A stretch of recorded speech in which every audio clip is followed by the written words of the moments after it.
Hey y'all, what is going on?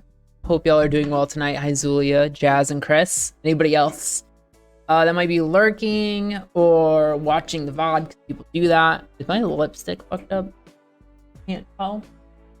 No. Anyways, hope y'all are doing well tonight.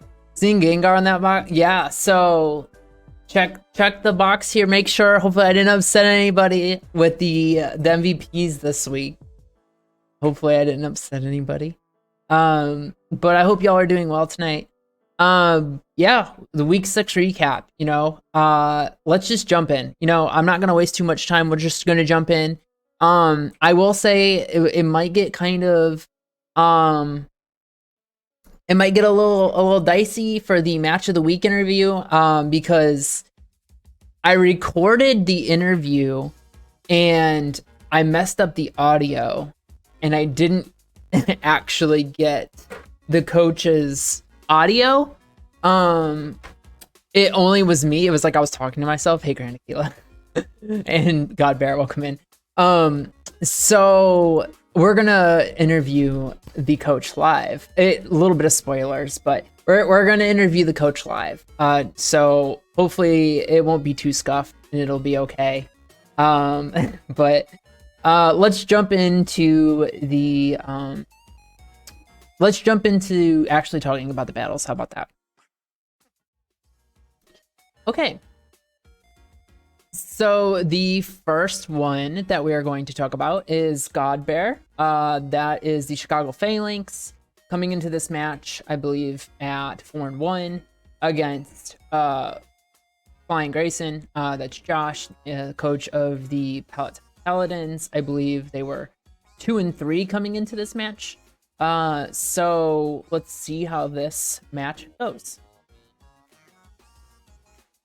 So right off the bat, we see a fake out into a last resort, which is just insane. I do want to take part of the blame for this here. So Josh and I were scrim partners for this week, and I did lead with Ambipom. So he was prepared for Ambipom lead. Unfortunately, I wasn't. I didn't run last resort like God Bear did. I did not think to run fake out last resort. I ran this crazy fake out power herb dig set with Covet, technician boosted Covet to start stealing items. Fake out last resort is pretty fucking crazy though. Like, it just completely destroys the Nidoqueen Queen, and right off the bat, Josh loses a super important member to his team.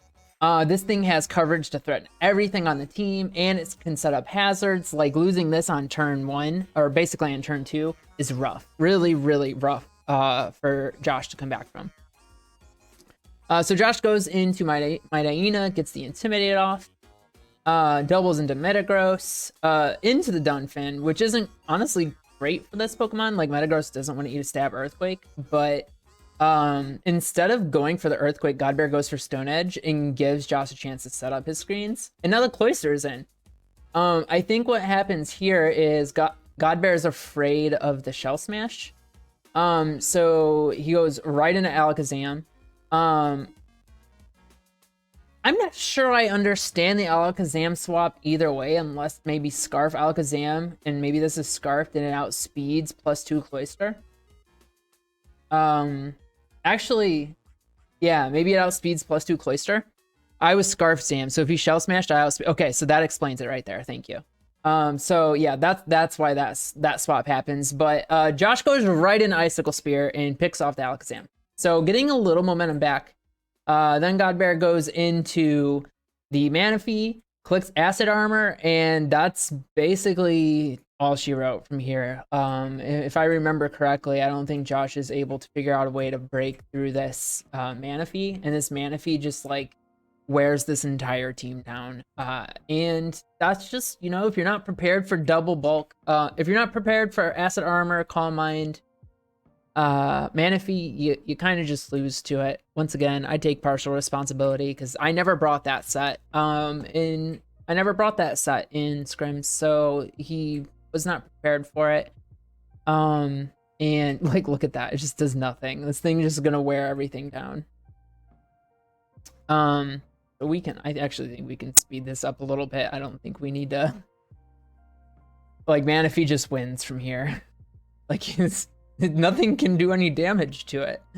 Nothing can do any damage to it. Like, the scariest thing is Garchomp coming in and, like, Swords Dancing and, like, getting a kill, but we don't see Swords Dance. And even then, it probably needs a crit, even then after a Swords Dance. So, Godbear picks up a nice 5-0 victory with a spooky Manaphy set. So, very cool. I was Scarf. I already read that. Team was too physical. I mean, that's Josh's team. Josh's team has been a physical attacking team. That's why losing Nidoqueen was so bad. Like, right? That's what I said before. Like, losing Nidoqueen that early is bad because you lose your best special attacker. But it wouldn't have mattered because this thing was also Calm Mind. So whether or not it was physical, or special really didn't make a difference. This thing was gonna wall it either way. So the next match we'll talk about is Spega. That's the perspective we're watching from. That's the Seattle Salacious Sparses versus the Natural. That's Mike, coach of the Ohio Ninetales. Mike's still looking for his first win of the season. Spega looking to maintain control of the Blastoise division. So let's see what happens. So right off the bat, Spega leads with Slacking. Scares out the Blastoise, and then Rotom Frost just immediately dies. Is forced to recharge. We see Mike go into Staraptor for the Intimidate, and then pivots into Camera, who dodges the Giga Impact and sets up rocks. So Spega decides to go into Lantern. Mike then reveals Roar, bringing the Slacking right back out, who then locks into Earthquake and kills Camera. So Mike goes into Blastoise, Shell Smashes. I actually thought this was pretty cool here because Spega thinks he's safe, but this is actually physical Blastoise, as we see, who picks up the kill on the Lantern. So physical, I thought physical Blastoise is really cool. Spega prankster tricks Lagging Tail onto Blastoise, so Blastoise always has negative priority. Dies to the Giga Impact, but then the Slaking dies to the Close Combat from Staraptor. So revenge for a revenge. Mawile comes out. Mawile's been really good for Spega all season. This Play Rough does huge damage. Huge damage. But the Blissey outspeeds, which I think is pretty crazy. Spega decides he doesn't want to stall out the soft boils, so decides to swap right into a Charm, which was so cool to see. Like, you don't see Charm very often. Mike goes... So here's the thing. He gets Charmed and then immediately gets a crit. So, like, the Pivotance of Viper was super cool, and this Pokemon gets really good coverage to be, like, super annoying. But that crit just kind of just ruined any chance Mike had of a comeback here, I think. The Intimidate goes off. We see Final Gambit come out, which is actually... it's an interesting play. I love it. The Intimidate goes off. U-turn picks this thing off. And he pivots into Blissey. Hitmonlee comes out. He finally gets... he gets the Close Combat off. And then he finally gets the Endure off here. Mike falls into the trap. We see the Lychee Berry pop. And now Reversal's just gonna kill. So Spega picks up another good win. So, yeah. We catch up on chat here.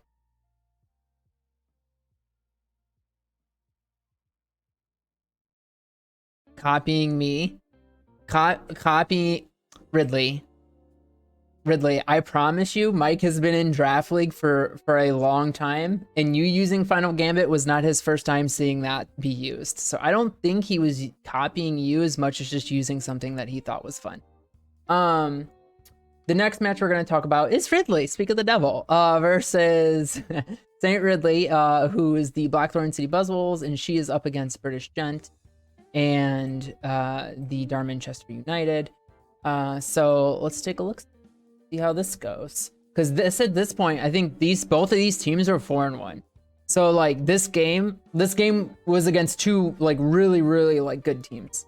So right off the bat, Ridley U-turns for momentum against the Claydol, but Gent's like, whatever, I don't care. I just want to set up my Stealth Rocks.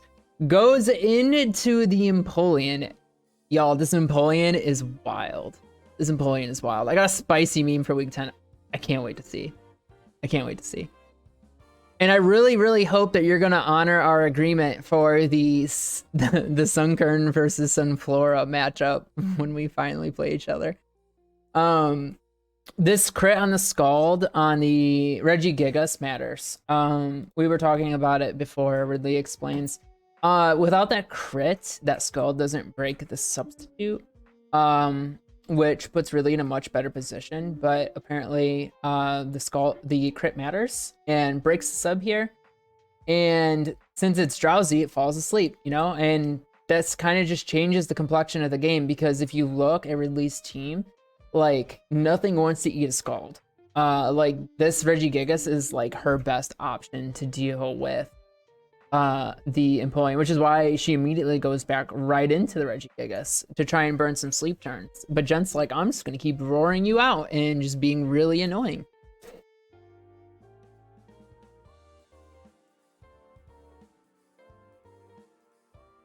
I mean, I'm not sure how important it was, because you still would have fallen asleep. Right? Because you were yawned either way, regardless of whether or not the Scald breaks the sub. Like, that doesn't change the fact that you're sleeping. And then another crit. So Gent is getting a lot of crits here. Finally, this thing wakes up, knocks off the choice specs. So we see that it was choice specs Stealth Rock Claydol. Gets another crit and picks off the Regigigas. So that's 3 crits on the Regigigas. Very, very unfortunate for Ridley. But that's not the last bad RNG we'll see for a matchup this week.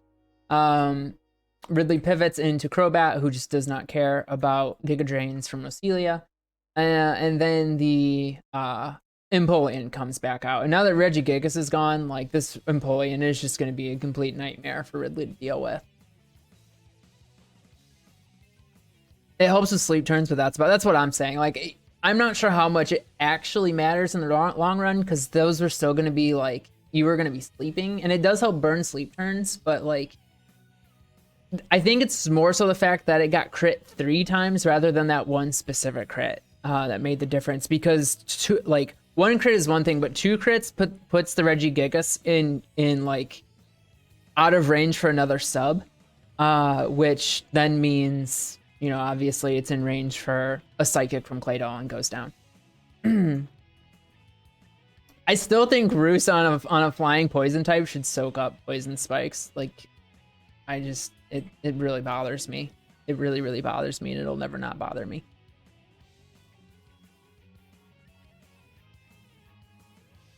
And look, I mean, I said it before, this Empoleon just puts in work. Gent pivots into Roserade to scare out the Swampert. And then instead of clicking Gauge Ring, click Spikes this time, forcing a Defog. And Gent just goes, Gent's like, if I see Crobat, I'm going into my Penguin. And Ridley's like, all right, I'll just go back into Swampert. But Swampert's asleep, swaps into a Skull, doesn't like that. Guavaberry's then revealed. But then Swampert wakes up, breaks the sub. Now all of a sudden, these things aren't so spooky for the Swampert. There's a way to attack the Empoleon. Ridley makes a great read, clicking Waterfall there instead of Earthquake, predicting the Driftbloom swap. And then swaps into Houndoom on the Will-O-Wisp and gets Flash Fire, and then just gets a free kill, basically. Again, I just, like, Swampert switching in on Empoleon just seems really risky to me, especially, and then once that burn happened, that kind of seals it, because now Swampert can't break the Empoleon. Yeah, Empoleon just comes right back out. And then Swampert's gone. I spent a good amount of time calculating whether I could kill with a second Overheat on Empoleon there. I don't blame you, because with the Flash Fire, we were talking, right? It's essentially +1 with Flash Fire, so you're only -1 instead of -2. The bigger issue on Roos is that it doesn't last until the next action, like Destiny Bond, in my opinion. Oh, you mean is in regards to it not soaking up spikes? Or you think it should, you think that's not as much of an issue as much as it should lose its typing until the next turn? I don't disagree. I don't disagree. Also, hey Goldo, how are you doing? Welcome in. Yeah, we see that Steelix has the elemental fangs. I don't think we need to get too into the benefits of clicking Ice Fang over Thunder Fang. Again, it's just there's not much else to say about this match. It's a lot of pivoting. There were like really made some good plays to try and like make it close, but like it's just this Empoleon set was just too much to overcome at the end of the day. If I'd chanced it, it might have been different, but I honestly doubt it. Yeah, I mean, maybe.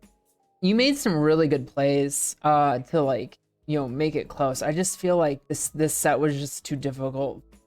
With all the crits that the Regigigas took, this set was just way too difficult for your team to handle. Right? There's always that one set that you just don't prepare for, right? Like for me, it was like against William when he brought Stall Breloom. Like it just wasn't on my radar. And like, or like Acid Arm or Calm Mind Manaphy, you know? So that's like that. You don't think about them, and then when they're in front of you, you're like, I don't have a way to deal with this, and then you just lose to it. Destiny Bond on Houndoom coming out here was pretty cool to take out the Empoleon. So the Empoleon does die through a sub thanks to Destiny Bond, which was really, really cool to see. But I'm pretty sure Drift Blim just finishes this off with a Psychic here. Right? Am I wrong? Am I misremembering? I guess I'm misremembering. Okay, there's Hex. Burn.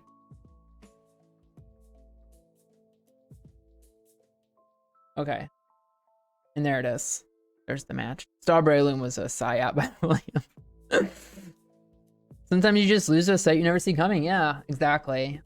That's exactly. That happened to me in the TBL too. When Goldoa beat me with Acid Armor. Or no, I'm sorry. It was Cotton. It was Cotton Guard. It was Cotton Guard Calm Mind. It was Cotton Guard Calm Mind Slurpuff. Like sometimes you just lose the sets that you're not prepared for. I'll hold back something for commentary this week, but I got talked out of trying a set that I initially planned to bring. Interesting. Okay. Next up, we have Call Me K. That's Chris and the Pokemon Square Pikachus. I think Chris actually was in a position here. I believe Chris was 2 and 3 coming into this match. Really needed a win to remain in playoff contention. Sergeant Mac, that's William and the Bettendorf Brawlers, coming off a win against me. And fighting with Spega for control of the Blastoise division. So see how this match goes. So off the bat, we see Skarmory out there. Makes sense, you know. That's usually the most likely lead for a team that has Skarmory. We see Stealth Rocks come out, and then Mew reveals Trick Room. Chris goes into Latias in Trick Room, which seems interesting because if this Head Smash lands, Latias dies. But very fortunate for Chris, the Head Smash does not land, and the Aggron does not get a kill. And Latias is able to set up a sub. Head Smash does land on the sub, though. But Chris gets a Calm Mind up, forced to pivot out because of Trick Room. Skarmory takes 66% damage from Head Smash. Then Roosts, and then I'm pretty sure this Head Smash misses. Oh, nope, okay. Then lands another Head Smash. The next hit, okay, sorry, I'm getting ahead of myself here. Yeah, killing that Latias there would have like completely changed the complex of this game, but that miss, I mean, that's the downside of running Head Smash, right? That's the downside of running Head Smash. We see another Trick Room come out, and he goes into Slowking this time instead of Aggron because the Suicune is out. It's really smart by Chris to go into Suicune to try and scare away the Aggron. But then we see Grass Knot come out, and Grass Knot does huge damage. In fact, even at +1, it's going to kill. Sergeant Mech predicts the swap, goes into Aggron for the Skarmory, and then misses another Head Smash. Oh, I'm sorry, it hits this one. I am so sorry. Then we see Endeavor come out. The focus, okay, there's the Head Smash miss. There's the Head Smash miss. We see Endeavor come out, and since Focus Sash has popped, this thing is now unburdened. Head Smash misses, and then Energy Ball finishes this off. Now, here is the interesting play. instead of going into priority Breloom or priority Honchkrow, who knows? Maybe they didn't have priority. You know, we don't know what sets were on these at this point in the game, but instead of going into priority, at least going into priority to scare out the Sceptile, he goes into Slowking, who is weak to stab grass Sceptile, who for sure outspeeds. So Chris is like, okay, I will just click Endeavor, bring you down. I'm actually surprised we didn't see Energy Ball there. Like, does Energy Ball just kill? Does Energy Ball just kill? Like, I don't know. I guess it depends on whether or not this is physical or specially defensive Slowking. Either way, I guess Endeavor's safe. It gets it down to 1. But now we see that Slowking is also running Trick Room. So he gets the Trick Room up, then goes into Breloom, who eats a quick attack, underspeeds in Trick Room, so gets a chance to fire off a free Drain Punch. But now this Skarmory is scary in Trick Room. I mean, it's going to underspeed the Breloom. We see Brave Bird come out, and then Mew is also going to be undersped, and now just dies to Brave Bird. So, like, the pivot into Mew was very interesting there. Now Trick Room's gone. Your other Trick Room centers at 1% health. We do see Spore come out on the Skarmory, though. So Skarmory is put to sleep. Chris just decides to just leave Skarmory out here. And then I believe we see... I'm not going to say anything. We see Trick Room. He goes into Honchkrow because he's afraid of Sucker Punch. Like, Absol doesn't care about Trick Room if it has Sucker Punch. Spoiler alerts, it didn't have Sucker Punch. We see Knockoff come out, gets the crit because it's probably crit Absol, does huge damage, even to resisted. Defog comes out. This thing's gonna underspeed in Trick Room, even if it is asleep. It's been asleep for 2 turns. 3 turns now. And then Surf comes out, does huge damage. Huge damage. Which gives Sergeant Mech the window to...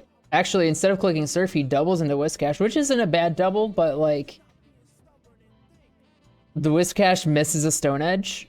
I don't think that would have killed anyways. I'm curious. Okay, 25%. So 2 would have killed. So if he would have hit both of them, this thing potentially goes down. But instead, Whiscash goes down to Suicune. Energy Ball from 252 special attack, modest, unburdened, Sceptile does like 50% max to spit F King. Gotcha. Thanks for the calc, Spag. I appreciate it. Yeah, we don't know if it's special defense or physical. So yeah, the Endeavor was the right play there. Guts boosted Mega Horn just goes per from here.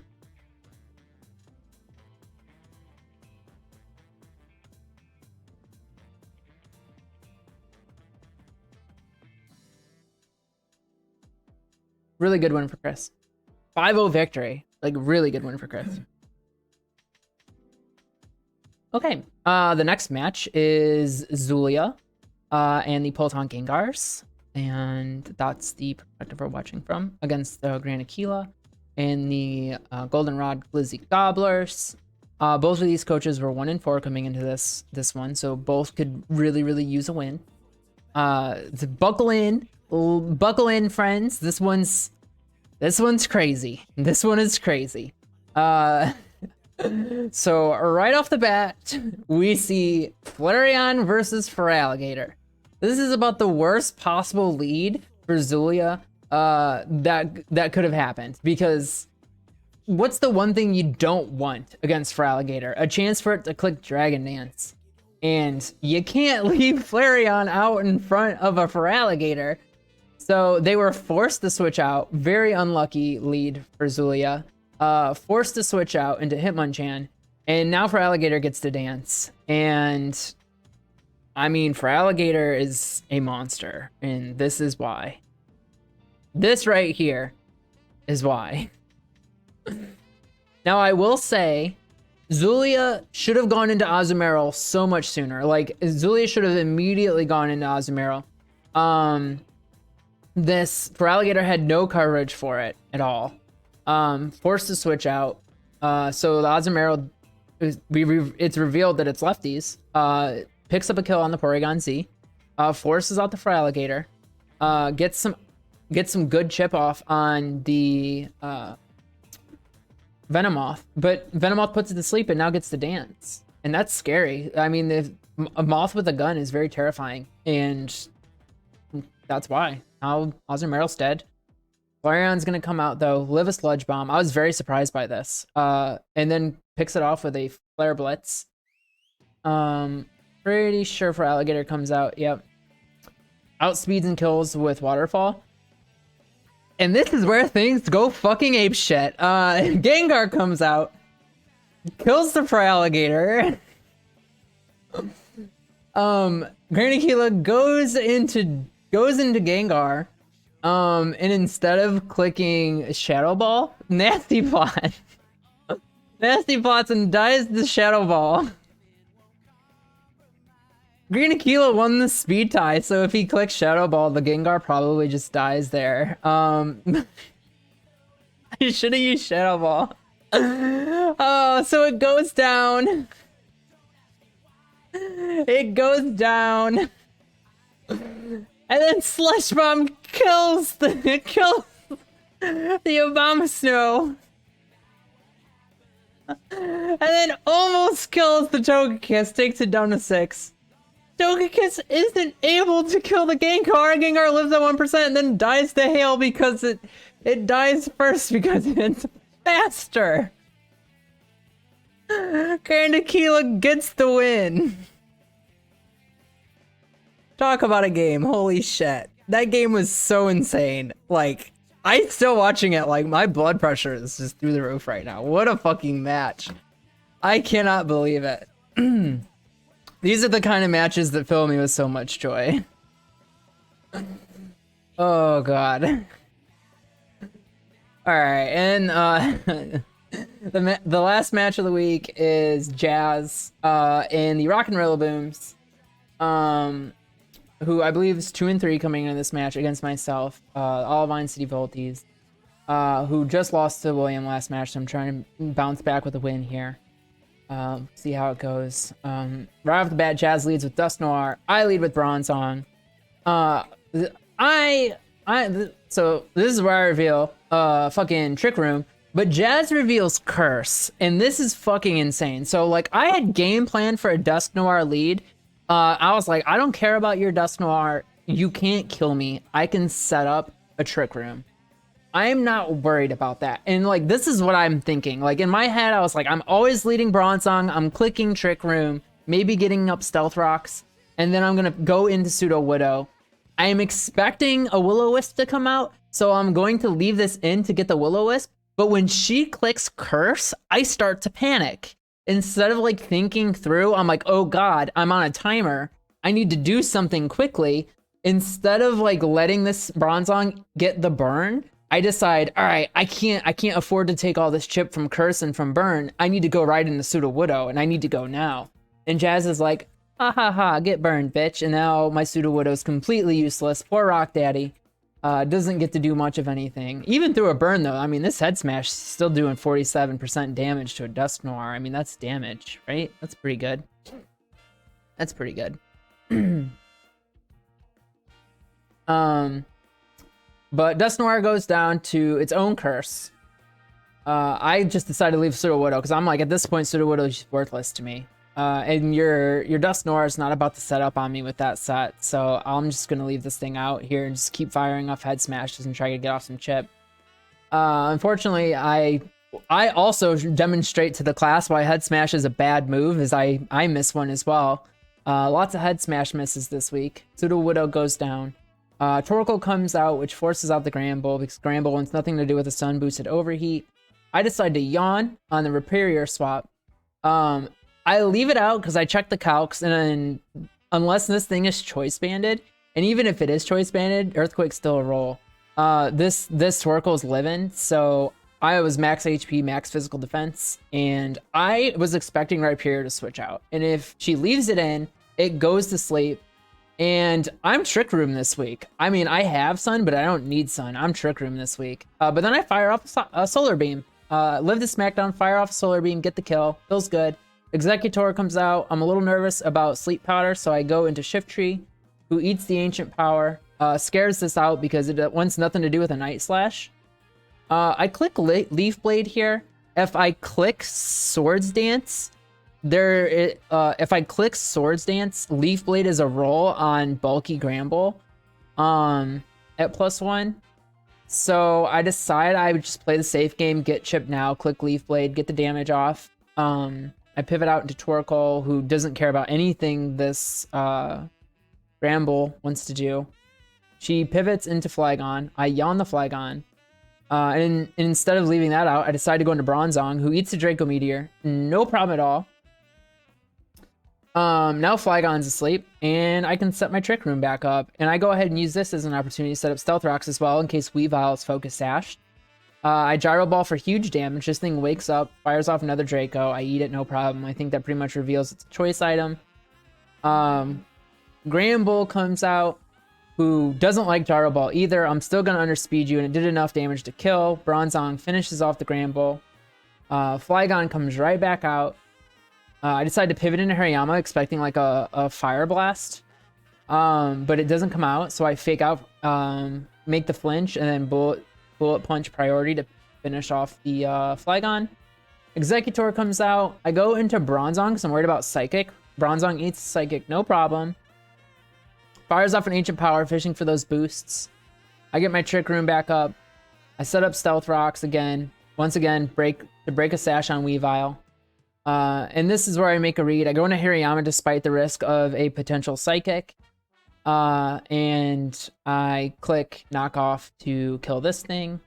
And Trick Room is up. Weavile comes out. If it was Focus Sash, it's broken by the rocks. And I'm able to close combat and win. So this is a misplay. I should have played rough. Also should have flamethrowered there. I mean, it was indeed Sash. Okay. Yeah, I had a feeling it would be, which is why I thought I really needed Stealth Rocks so I didn't lose to like a setup, like a Swords Dance Weavile. Huh? It didn't. Oh, it was Ice Shard. Ice Shard's priority. Latios being a really good cheerleader. I mean, I've not, like, I needed Latios 1 week against William, and I misplayed it into the ground, so it didn't even matter. So yeah, those are the matches for the week. Let's jump, before we, like, move on to other things, we'll just talk about standings now. We'll zoom in a little bit. All right, Venusaur division.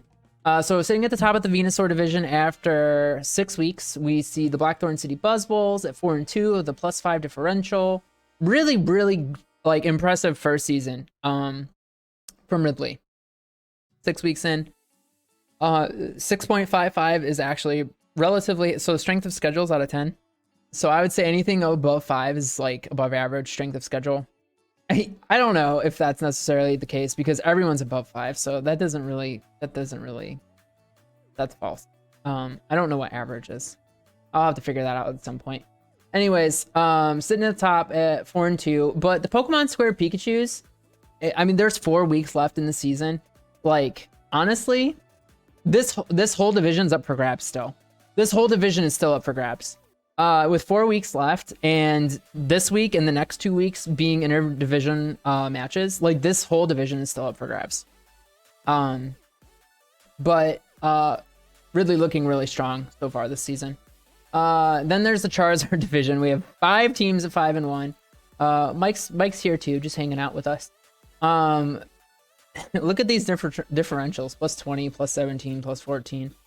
I mean, I have a super cushy strength of schedule, so that explains why I've been doing so well. But I don't know. I feel like in this league, like any coach can beat anybody else any other week. I mean, this again isn't a shot at anybody. I just like, if you want to talk about records, like Zulia's 1-5, and Zulia's 1 win is against 5-1 Darmanchester United. So any team could be, like, any coach can beat another coach in this league. I it legitimately could go either way in just about any match, any week.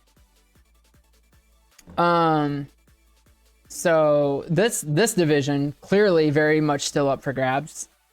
Then there's the Blastoise division. Spago and the Seattle Salacious Sparses creating a little separation from the Bettendorf Brawlers this week.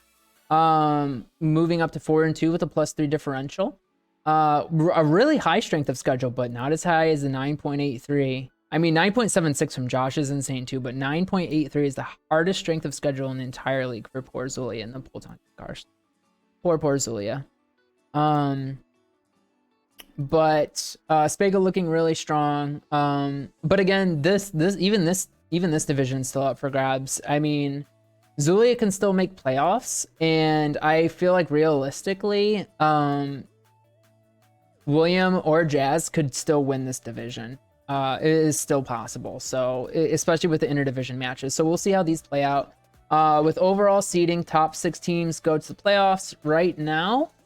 That is these 6 teams. Nothing, no weird funny business because of divisional leaders or anything like that. It's just the top 6 teams are all making the playoffs right now. The 6 teams with a positive differential are making the playoffs right now. As of right now, again, still 4 weeks left in the season. Lots of Pokemon still to be played. And then let's talk about the matches coming up next week. Right off the bat, interdivision matches start this week. So weeks 7, 8, and 9 are all matches. Coaches will be playing exclusively against teams in their division, so they all have heavy playoff implications.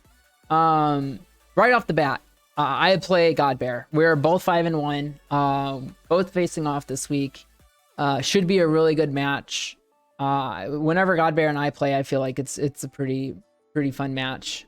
So we'll see how this one goes. I'm sure it won't disappoint. Hopefully I don't get blown out.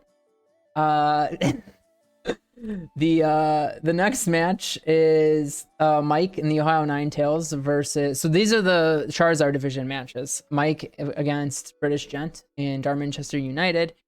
Then we have a Venusaur division matchup, the Goldenrod Glizzy Gobblers versus the Pokemon Square Pikachus.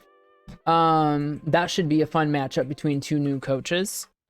And then we have the Peloton Paladins versus the Blackthorn City Buzzwoles. Let me take another quick look at the standings for the Venusaur division here. So with a Peloton Paladins victory and a Blackthorn City Buzzwoles loss. I'm sorry, with a Peloton Paladins victory. Okay, so the Peloton Paladins and the Pokemon Square Pikachus both win this week. The Pokemon Square Pikachus could potentially leapfrog the Blackthorn City Buzzwoles depending on differential. So that's something to keep an eye on. And then the Blastoise division, we have the Rock and Rillabooms versus the Bettendorf Brawlers. They have the same record, both trying to remain in playoff. Actually, they do not have the same record. I'm sorry. The Brawlers are 3-3, and the Rillabooms are 2-4. And then the Sparses are playing the Gengars. So the only way there's movement in this division is if Zulia beats Spega and William beats Jazz. Then William could potentially... Actually, yeah, it would depend on differentials, but potentially the Bettendorf Brawlers could leapfrog the Sparses. And then in Charizard division, like this whole division's like... This whole division will look different after next week, I'm sure. So yeah, those are the matches this week. So I guess we'll jump into power rankings now.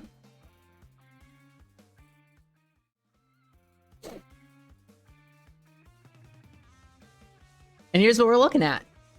We have the Chicago Phalanx sitting at the top of the power rankings still. I mean, you win, you take care of business, you're not going to drop in the rankings usually. Myself and the Darmanchester United both move up 1 spot. We both won and Ridley lost, so Ridley drops 2 spots. I mean, that's pretty standard. It's pretty standard. Usually on a loss, you're going to move down the rankings. So the Sparses continue to climb up to 5 now in the power rankings with a C tier team. Super impressive. We'll say one thing about my team. At least I've been consistent. Oh. Pokemon Square Pikachus move back up to the top, into the top 6, jumping up 2 spots. The most growth, I guess. I don't know. Words are hard. The biggest leap, I guess, in the power rankings this week.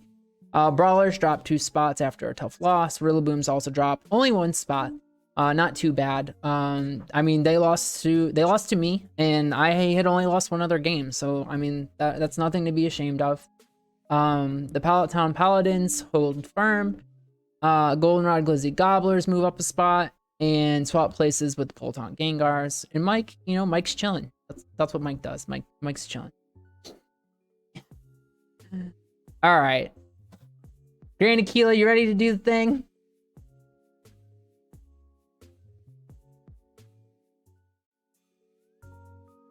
All right, I'm gonna give you a call and we'll do the thing. Hopefully this works, y'all. You might have to bear with me here a little bit. Let's turn off the music.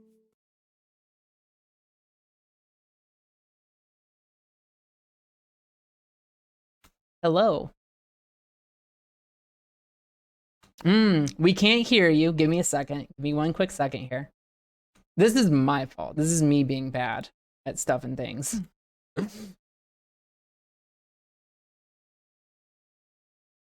Okay, how about now? Let's see about this. There it is. We can hear you. Hi, say hi to everybody. Hello, everyone in the Twitch chat or in a recording. All right. Well, let's do the thing. Oh no, I'm pushing buttons. Hold on. Okay. So your match with Zulia this week was pretty freaking crazy. It's funny because in like, okay, we're in 3 seasons of the MDDL. There have only been 3 total matches that finished as 0-0, and 2 of them were like back-to-back weeks. And now you're one of them. You were in that Hall of Fame. So how's it feel? I think it's really hilarious that it happened, especially because I thought I completely lost when I misplayed on Ditto by going Nasty Plot instead of Shadow Ball, and it only I was only able to scavenge it after like a specific set of coincidences that result in the 0-0. I honestly like I know you feel like, oh god, I should have clicked Shadow Ball there, but those are like, you know, that's an understandable mistake to make. It just was like, it was so crazy to watch. Oh my god, it made the match so much more entertaining. I gotta give it to you. But how are you enjoying like your first ever draft league? I'm having a lot of fun.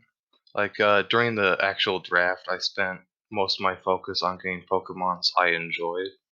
So been having a lot of fun, like doing team building and playing with the Pokemon I like, even if I'm not doing well. That makes me happy to hear.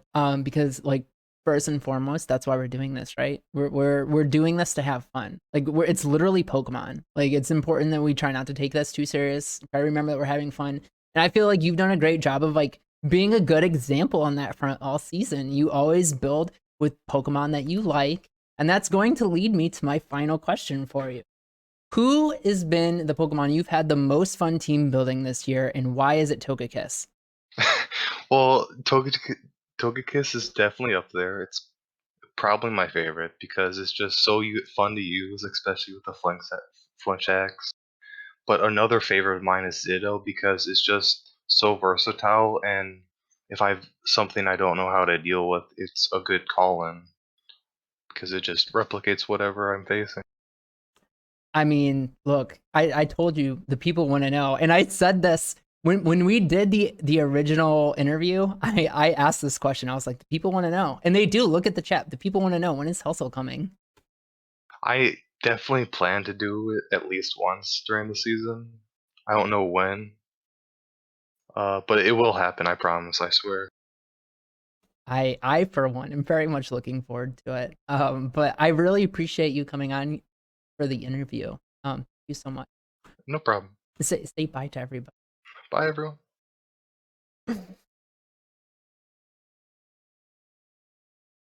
Okay. So that GrandAquila, everybody. I think it was really cool doing that live, and if we can do them all live moving forward, we'll probably do that. I just need y'all to promise not to do anything too crazy. Obviously, don't say or do anything inappropriate. GrandAquila, you did great. Thank you so much. And I guess that just leaves one last thing: Pokemon of the week. Feraligatr. It's Feraligatr.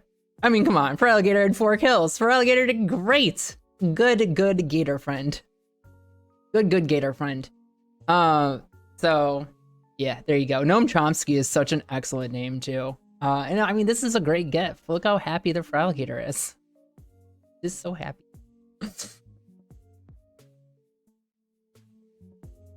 You hate the gift, Alan? I thought it was good. Oh my god. All right, whatever.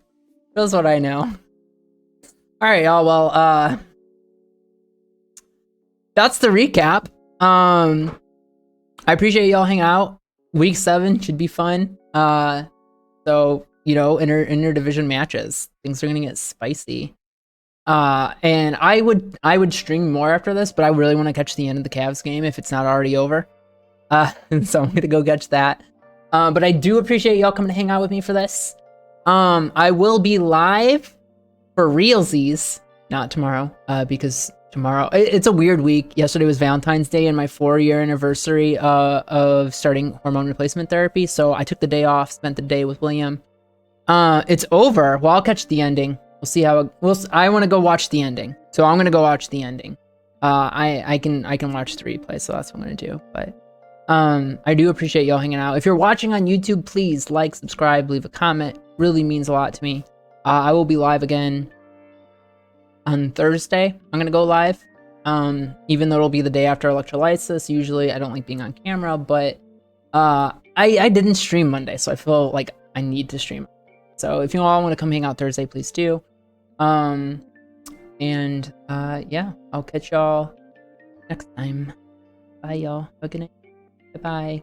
We're gonna raid somebody, so just stick around, keep an eye out for who we're gonna raid. But have a good night.